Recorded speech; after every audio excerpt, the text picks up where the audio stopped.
آدم پای چه زجری کشیدی. این همه آدم پای کی اومدی آخه؟ لامصب این همه آدم پای کی اومدی؟ یا بچه اینجا یه اشتباه ترس بگی. اینجا امروز اتفاقا یه آدرنالین دیگه چیه؟ باد هست. ترس اومد. اها تموم.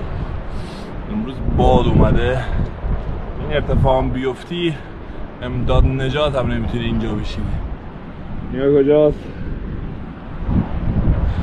وزتان چونه تنه قرآن چونه